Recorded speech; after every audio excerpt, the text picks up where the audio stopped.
లోకం అంటే మనకి తెలిసిన డెఫినేషన్ వేరు, బైబిల్లో రాసింది వేరు. ఎందుకంటే వరల్డ్ కావచ్చు, ఇంగ్లీష్లో, తెలుగులో లోకం కావచ్చు, ఈ రెండు కూడా ట్రాన్స్లేటెడ్ టర్మ్స్, తర్జుమా చేయబడి కదా.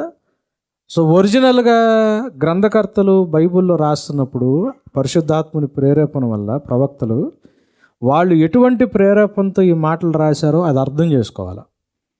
లేదు అని అంటే మన భావజాలం, అంటే మన చిన్నప్పటి నుంచి పెరిగిన మన ఏ ఐడియాలజీ పద్యలు అయితే పెరిగామో, ఎటువంటి మాటలైతే మనం చుట్టుపక్కల నుంచి వింటా పెరిగామో, అటువంటి ఆలోచన ధోరణి, అటువంటి ఆలోచన విధానాలే మనం బైబిల్ని అర్థం చేసుకోవడంలో కూడా వచ్చేస్తాయి.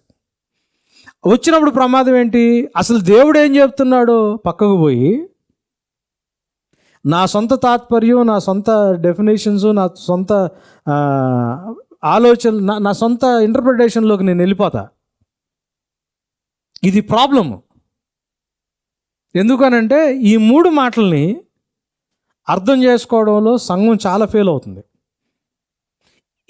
ఈ దేవుడు ఉద్దేశంలో నుంచి మనల్ని దూరం చేసేది ఈ మూడిట్లో ఎసెన్షియల్గా రెండు. ఒకటి లోకం, రెండోది శరీరం, వరల్డ్ అండ్ ద ఫ్లెష్. ఉప్పుగా పనికి రాకుండా, చీకట్లో వెలుగులాగా పనికి రాకుండా చేసేదానికి మనల్ని ఆటంకపరిచే ఈ రెండింటిని మనం కరెక్ట్గా అర్థం చేసుకోలేకపోతే we will be missing everything.